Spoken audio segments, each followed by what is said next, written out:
All right, we'd like to welcome you to the Friday main event, Region Recap, Class 1A Edition Lee. This is the second video in a series of 3 for this classification. Last video, hopefully you guys have already watched it. We actually previewed Regions 1 through 4. We're breaking it down east to west. Now we're going to Regions 5 through 8. Right. We'll cover those in this particular video here. Once we've done that, of course, we'll have a third video where Lee and I reveal our top 10 and kind of give you a reason why we came to what we came to, and you can argue the point if you choose. So we'll at least let you know why we picked who we picked for our top 10. But Lee, we'll get things started in Region 5.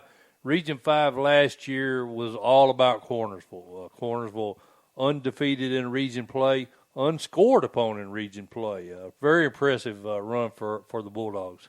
Yeah, that defense was something to see. And then, of course, they showed up there in Cookeville as well. Lost by 1 point. Tight ball game.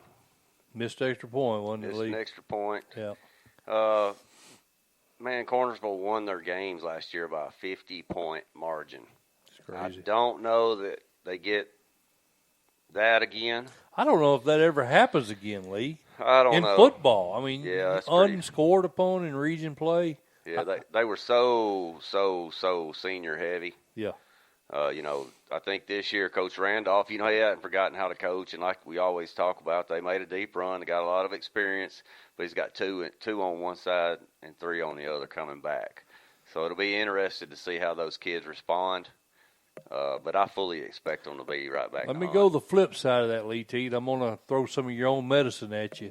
30 games this team's played in the last 2 years. Won 27 out of 30 games, 2 straight state titles. Even though some of these kids that are going to be starting this year didn't start, they got in games. They got playing time. Well, that and they're used to winning. And a lot of times winning is a mindset. Once you get into that and you get established as a winner, right? The kids buy in. And I think that is one thing definitely Coach Randolph has in that community. The community loves him. They're always behind him over there. Oh, they absolutely love him, Lee. You remember right. In Cookeville, we talked to a couple of their fans up there last year, and they wouldn't trade him for anybody. Right. So they wouldn't trade him for Nick Saban. It's going to come down, I think, between them and Mount Pleasant in this region. Yeah, I think Bronson Bradley's squad is going to be tough, like you mentioned. But before we leave Corners, I want to mention a couple of the kids that got back. Trenton Posey, Houston Williams, Barrett Powers, Cameron Estes. Oddly enough, despite the fact these kids have played 30 games in the last 2 years, no preseason All-State picks. But, I think Jared Randolph gets them coached up. But you're right, Lee, Mount Pleasant. What's your thoughts on Mount Pleasant? Well, the one reason that I like them is they're returning 9 on each side of the ball. Wow. And they've got 2 preseason All-Staters. Like we talked about, Cornersville does not have a preseason All-Stater, whereas last year they had a bunch. Right. Man, I tell you what, Hayden Lovely is a really good ball player. And then he's got Ethan Beasley back at the fullback spot. And, Coach Bradley, he likes to pound the rock. So I like them this year. I may put Mount Pleasant maybe even at the 1. At the 1. Interesting. Yeah, I kind of kicked that around too, Lee. I think that's going to be for first place is that game right there. Like you mentioned, they got Keyshawn Hudson, who wide receiver. He's a preseason All-State along with Ethan Beasley, who you just mentioned. Kane Forrest, another running back, had significant playing time last year. And then, as you said, Hayden Lovely returns at quarterback, senior quarterback. And you can't overstate how important that is to have a senior quarterback back leading your team. And I think with 9 starters back on both sides of the ball, Mount Pleasant will be tough. Can they get past the fact they were shut out last year and just totally dominated by Cornersville? I don't know. That does something. Mentally, yeah. Well, it does something to your psyche. Yeah. And like we talked about, those Cornersville kids are used to winning. So it'll get interesting. This is kind of, to me, that 1-2 spot's open, wide open. And we're you say that, but don't forget about my buddy Bob Robertson down in Huntland. His squad, I think, is going to be good. They got 7 starters back on offense, 6 on defense. They got Cameron Reed, who is a preseason All-State running back. Right. He had over 1,000 yards last year. I don't remember the exact total. Had a lot of yards rushing. River Dotson, really good offensive lineman, linebacker. Kobe Stewart, Kobe Stovall. They've got some talent there on that Hornet squad. Well, we'll know more about them because they're going to South Pitt. Yeah, that's tough. And Eagleville. We mentioned that in the last video, didn't we? Eagleville. Yeah. I think Eagleville's going to struggle this year. We'll get into that in 2A, but Eagleville lost a lot. They lost as much or more as Cornersville did. But I like Bob Robertson's squad. I think they make the playoffs again this year. I think them and Moore County, I think those are two big rivals right there. Those two squads don't like each other at all. I think that game right there most likely decide. It could be for 2. I think the 3 teams, well, really, Lee, there's really not a clear-cut favorite in this region. I think really all 4 teams you could see. You could shuffle it. I think you could. I do. I don't see, of the 4 teams at the top of this region, I don't see any one like Cornersville last year that's going to blow everybody out. Yes, just far and away better. Yeah, and in Moore County, we said Bryson Dobbs, Coach Jason Dobbs' son, he's an all-state tight end. He's a team leader. We saw him on defense when we went up to the 3-way scrimmage at Whipple last year. Right. Remember, he's out there. He's a coach on the field. He's an extra coach. That's what he is. He's a coach in the lineup. The kid knows the game. And Coach Dobbs, he tells me, they'll come home and they'll discuss it. That's right. And actually, Bryson will point out things to Coach Dobbs that he sees from his point of view. That's right. And that's a great asset to have a kid that's that sharp and that athletic in your lineup. Well, and this is his 3rd year there, or coming into his 4th year. And I think those kids, he runs the wing tee, and I think now they have a real firm understanding Right. of it. And he's got the Dylan Scruggs, running back, junior, kind of a, Braden Cash in the quarterback. I think he's got the tools. He could be a 2, a 3, a 1. Yeah. I mean, this region's kind of wide open, really. It's the most, I think, maybe statewide, all classes, this may be the most open region with Cornersville. At least on the surface, it appears they may come back to the pack. Only 2 starters back on offense, 3 on defense. You got to assume they're going to come back to the pack. How much are they going to come back to the pack? Right. Now, we're talking about a 50-point margin of victory last year. Are they going to come back that much? That's what we don't know. Right. But I like this region. I think that those 4 teams will contend. One team I'm real curious about, Lee, is Fayetteville. Of course, Coach Palmer, a good friend of ours, good buddy of ours, he retires.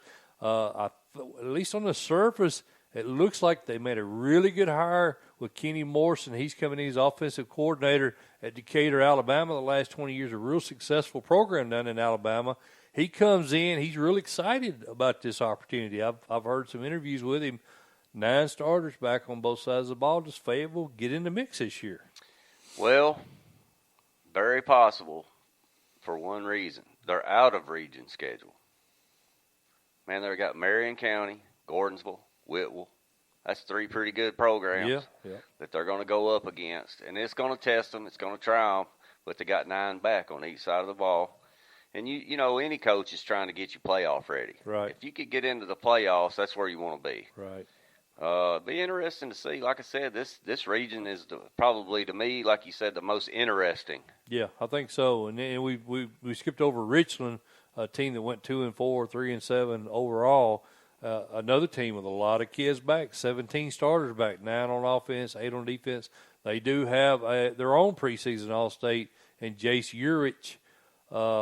I don't really know if Nick Patterson's squad will be in contention for this region. What's your thoughts? I don't know. Typically not a really good football program. Well, yeah, but Coach Patterson came from Lewis County, which is a powerhouse.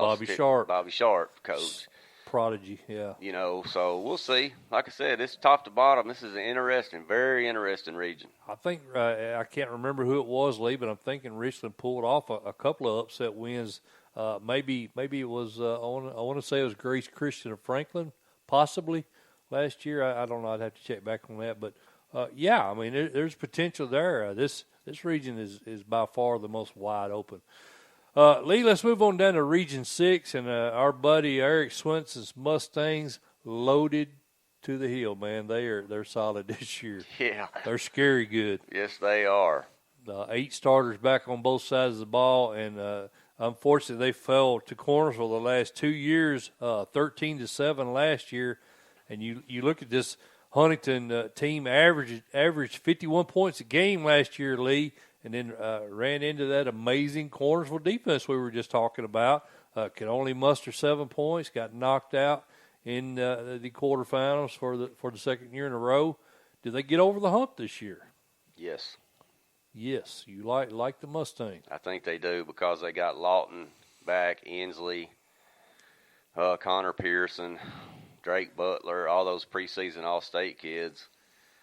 Coach Swenson, like you said, he ran up against a firestorm defense in Cornersville. But I don't think Cornersville's got that this year on the defensive side of the ball. So I like Huntington. Man, they may get back. Yeah, I think may get to it this year. I like them. I like them, and we'll get into that more in detail when we do our top 10 in the next video, Lee. But I really like the Mustangs. I think they're a solid program. I think them and Lake County, who we'll talk about here in a minute, most people think it's going to be between those two teams as far as the West, right, heading to Cookeville. But, 8 starters back on both sides of the ball. Some interesting non-region games. They got McKenzie at McKenzie. They travel to Waverly. They've got Camden at home. And then a huge competition game, or rival game, is Milan. Right. That's a big series for both programs. They have Milan at home. That should be a heck of a ball game there. I agree, man. Coach Swenson, he's stacked, man. 8-8. I like them, Lee. I do too. Now, looking at Wayne County, this is one of the new coaches. Kerry Cruz takes over for Rick Rice, a legend there at Wayne County. Coach Rice has done so much for that program. He heads over and starts up the new Rockville program. Kerry Cruz steps in. I expect to see pretty much the same. I don't think Wayne County is. I can't see them swapping much up as far as they've had so much success there running that veer. I don't think they swap that up. Do you? No, Coach Cruz has been on that staff for 26 years, and most of the time he was calling the plays. Yeah, there you go. So I think that they stay with that split back veer. Continue to run that and continue to have success. They were the only team, I think, Lee, that actually scored any points to speak of against Huntington. It's 46-22. The Wayne County team played Huntington, and you say that was a huge margin of victory, but the fact that they put 22 up against a really, really solid Mustang defense tells me they're heading in the right direction. Now, the downside is, Lee, they've only got 1 starter back on offense, 3 on defense. That may hurt them this year. Yeah, I think it is going to hurt them. Yeah, no doubt. You want to take a pop at that quarterback? That first name, Zakurin Wesley. You like that, Zakurin? That's a mouthful. Zakurin Wesley. Zakurin. Okay, we'll go with that. I saw some video on him, Lee. He's a stocky kid. He's got a good arm on him. I think he's going to potentially be a good ball player this year. I think he's got all region wrote all over him. Right. And I think he'll be a solid player for the Wildcats. They go to Loretta. They have Summertown. They have Riverside. And they go to Mount Pleasant in their non-region games. So I think Wayne County's going to have a pretty good season this year. I think so. Collinwood, Scott Hanna, a friend of his, he and I are friends on Facebook. Lee, I think he does a really good job there at Collinwood. They were knocked out by Mount Pleasant. And I think, I want to say Coach Bradley's from Collinwood. Does that sound right? He coached there or he's from there, one or the other. For some reason, I'm thinking that. But they've got 5 starters back on offense, 7 on defense. Carson Ransom, the running back. I got Dalton Chastain, DB, And then they've got Peyton Ward, young quarterback at sophomore. I think Collinwood, 4-2 in the region last year. I think they, at worst, secure that third spot again this year. I think so too. But the good thing about what Coach Hanna has down there at Collinwood is he's got a lot of youth. Yeah. You know, you see a lot of sophomores and a lot of juniors on this roster. Key returners, right? And you know, maybe not this year. I still think they're in the playoffs. I think they're a top three in this region. But I think maybe not this year, but the next, they'll be contending. I agree. I think that you're right. This year is going to be a building block for next year, if anything, for this team. And with Wayne County probably in the same situation, they're pretty young at a lot of spots as well. So it'd be interesting to see how that Huntington squad with so many seniors and so much talent. It'd be kind of interesting to see how Coach Swenson's team does next year after this graduation. Right. McEwen, the team that finished fourth last year, Lee, I think they compete with Brewston for that fourth spot. That's kind of the way I see this region shaping up. McEwen didn't fill out they never fill out their survey with Donovan Stewart. Of course, we get most of our information from Donovan Stewart. But they do have Ty Glass at wide receiver, David Durham, Jacob Odell at running back, Isaac Carter at running back. So they've got some kids back. They got Hayden Colston, senior quarterback. I think McEwen probably takes fourth and possibly contends with Collinwood for third. Really? What's your thoughts on that? That team is hard, man, because they don't put a lot of information out. They don't. And coaches, please, put Max Preps, put your stats on Max Preps. It just helps guys like us that we're not making a dime, man. Just make our job our job a little easier. Fill out some stats online. Get your kids' names out there. McEwen, one of the toughest teams to get any information on.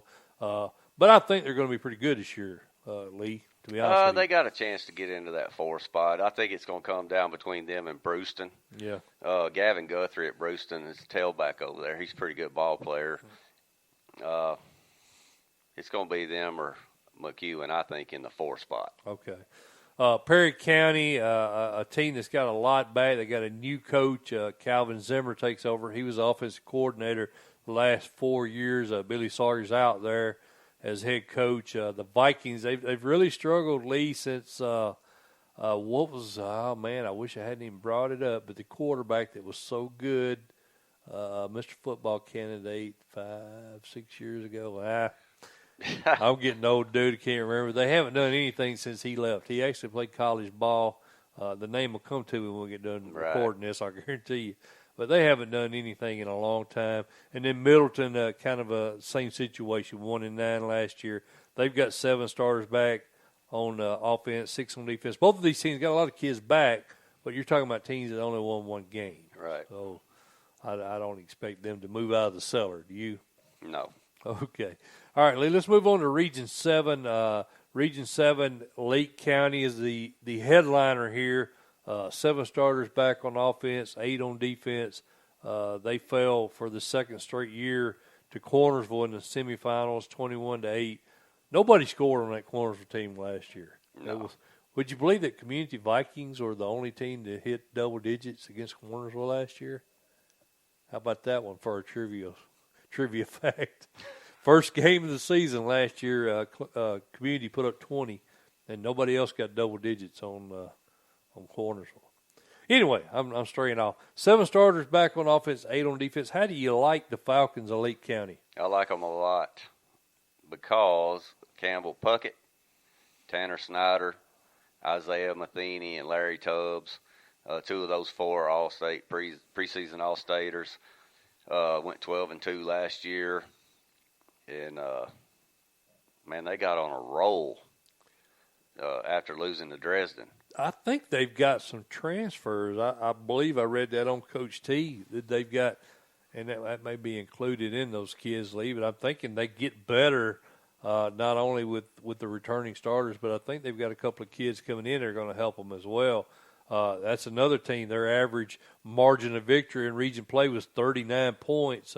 They did suffer that one loss, like you mentioned, at Dresden. I think Dresden gets a lot better this year, too. I do too. The game for Lake County that's going to be interesting for me is the Crockett County game. It's at Crockett. Yeah. That'll test them a little bit. So. Yeah. They got Westview. That's I think that's Matt McConnell's new team, so that may be interesting. Other teams in this region, and Greenfield finished second last year, Lee. I think they drop off. They were 8-4 last year, 5-1 in region play.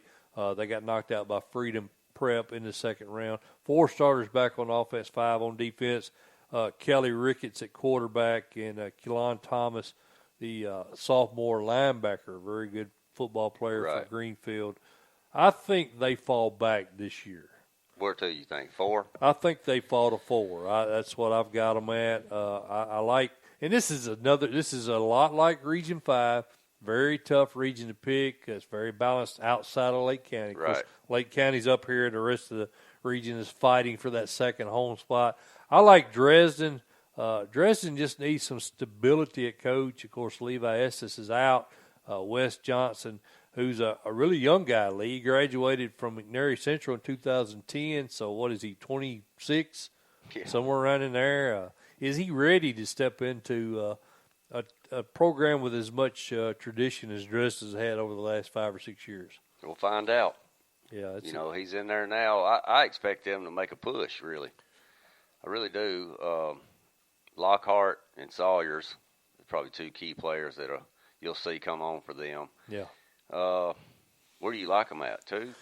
I like them at 2. I think they make a big jump. Of course, they missed the playoffs last year. There are a lot of injuries. The Bates kid, Dylan Bates' younger brother, I think he got injured. That hurt them a lot.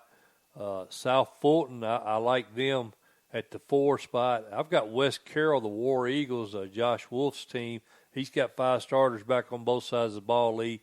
I like Jeremiah Bryant, Jarius Weatherford, Zach Perry, Jack Burrow, and then Devin Radar. Some of the players coming back for West Carroll. I think the War Eagles are going to be pretty good this year. I like them at 3, and then, like I mentioned, South Fulton, the Red Devils. I think they make the playoffs. Right. So that's, of course, they got knocked out by Freedom Prep. They seem to be the perennial 4th seed. It seems like every year in this region. They're just not good enough to get into that, that upper realm of this region. So I think they probably pick up that 4th spot again. Man, if you look at Humboldt. Them or Greenfield. I think them and Greenfield will be fighting for that 4th spot. You look at Humboldt, man, their offensive and defensive line are all sophomores. You know how good they're going to be in the next couple of years? Well, there was a Dresden fan on Coach T that had Humboldt as a contender this year. Now, they are loaded with athletes in that town. Yeah. Humboldt has a bunch of athletes. They're a very good basketball program. Get those athletes out, quite like what Coach Bates did up at Clay County. Right. But, man, his whole offensive, defensive line look like all sophomores. So you got to take your growing pains with those kids, but in the next few years, I think Coach Ballard may have something going on down there. Yeah, they may, and I just didn't put them up high, Lee, because I don't know. Well, they're young. I don't know anything. They're just young. Yeah, I don't know anything about them. But as you mentioned, or as I mentioned, I guess Dresden, one of their fans, can't remember the guy's name on the tee. He thinks Humboldt is going to be a contender this year. Of course, Gleason rounds that region out. The Bulldogs, Noah Lampkin's team, 1-9 last year, didn't win a region game, Lee. Dawson Arnold and Elijah Young back for them. I don't think they move out of the cellar. Do you? No, they got a sophomore quarterback, two actually, that I think split time a little bit. So we'll see, But I keep them down there at the bottom right now. All right, Lee. Well, let's move on to Region 8. You got 9 teams in this region. 2 new coaches, Kip and Hillcrest, moved back up to 2A. Memphis East dropped down to 1A from 4A. Then you got 2 new programs, Bluff City and Memphis Business Academy joined the region. So it's a big region, 9 teams, like I mentioned. But I think the headliner again this year is going to be Freedom Prep. Of course, Freedom Prep, and I found out recently that Tevin Carter and Chris Morris, who had transferred to Memphis Central, I don't know if you heard about this That's or right. not. They were I think they were ruled ineligible at Memphis Central. Supposedly they're headed to Ravenwood now. Yes. Had you heard that? I have. Yeah, so that'll be interesting. But I think despite the fact that they lose those two stud athletes, and I'm talking stud athletes, those kids are highly recruited kids. I think Freedom's still the best team in the region. Oh, yeah. They still got 3 preseason All-Staters. Yeah, exactly. And 94 last year, 7-0 in region play. They won their region games by an average of 24 points a game. I think the closest game they had was a 2-point win over Westwood. So it'll be kind of interesting to see if Westwood can contend. I don't think so. I don't think so either. They got 9, though. You know, Freedom Prep's got 9 back on offense, 10 on D. Pretty young. You know, Courtney Tate, sophomore. Yeah, that's Donovan's numbers, Lee, but I don't really – with losing those 2 transfers, I don't know how they're getting those numbers returning. But what about Gary Banks? Is he back? I'm not sure about that. But I'm like to say, as far as returning starters, I rely solely on our buddy Right. Donovan for that. So I'm sure that's accurate. I'm not sure with those kids transferring how they're getting that many returners back. But who knows? I fully expect them to take Region 8, though. Oh yeah, no doubt. With Quincy Briggs, the sophomore preseason All-State, you mentioned Stephen Walker, Demarius Brooks, Dalen Haley. They're loaded. They're loaded. What about? Do you see any teams? What team sticks out as a possible team that might contend with them? I don't see any. Not in Region 8. Not in Region 8. No. MASE. Mace. They finished second in the region last year at 7-4, 5-2. They got 3 starters back on both sides of the ball.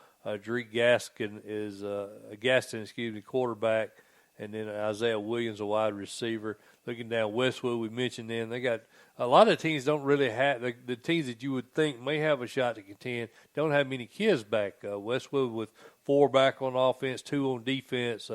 Kevin Shannon, the offensive lineman, is back. And then Memphis Middle College, 3-7 last year, 2-5. They've got a lot of starters back. Right. But I don't know, to what level they'll be playing at based on the results from last year. You can't. It's hard to read a lot into these West Tennessee small schools league because they'll have non-region games against Whitehaven and Memphis Central. Right. And just because that record looks really bad, it doesn't always give you a good true picture of how good they are. That's true. And, Shelby County, man, that's a zoning nightmare every year. Right. They constantly, kids are moving or getting rezoned. So like you said, it's very unpredictable. Mm-hmm. Like you said, you look at a 3-7 team or a 7-3 team, and they've got 2-3 D1 athletes. Right. It doesn't make any sense. This is weird. Yeah. Oak Haven, 6 starters back on defense, 6 on offense, 7 on defense. Booker T, 1-9 last year. They got 5 starters back on both sides of the ball. Memphis East, Lee, team that I don't even get it, man. They were shut out 9 out of 11 games last year. And granted, they were up in 4A. They only scored 12 points all season. That's what's going on there, man? I don't know. I don't get that. I don't know how you can go. I don't know how you can guys down there. How you get shut out in 9 games? Well, I could freaking pick need a to fumble up and run it in the end zone somewhere, Any of you guys that listen to us, because we love Coach Salisbury at Whitehaven. We Absolutely. talk to him every year, Yep. have him on the show. But some of you guys that are down there that are around the Whitehaven program that kind of keep track of that Memphis area, give us some feedback on this stuff. I'd be interested to hear it because we don't hear a lot about it. Right, exactly. We've got we have Marty Wheeler over on the west side, and as far as connections, we got Coach Salisbury, we got Union City, Darren Bowling, we got Peabody, Coach Jacobs. We got some connections, but in that Memphis, like you say, inner city in the smaller Memphis, 1A, 2A. We had Telly White there at Tresvant, but I don't even think I'm not even sure he's even coaching anymore. As far as people that we've interacted with on the show, we don't really have other than Coach Salisbury.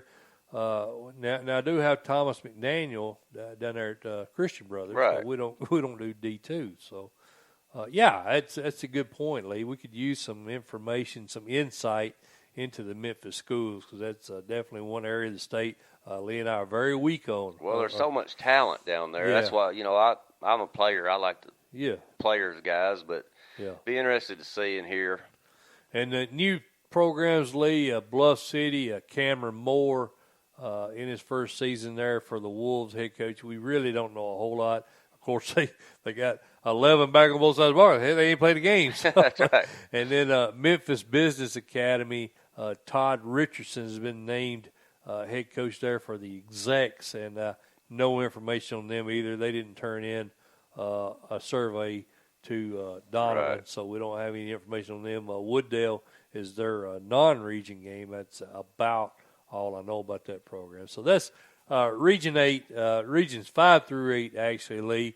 And to recap, Region 5, I think you and I both feel Cornersville, Mount Pleasant, probably 1A, 1B. Yeah, I'd say 1 or 2. You could probably flip-flop them, but it still could be wide open. It could be. We think that's most wide open region. I think Huntland, I think Moore County could make a case for winning that region, to be quite honest. I think, like we mentioned, that Region 5 is wide open.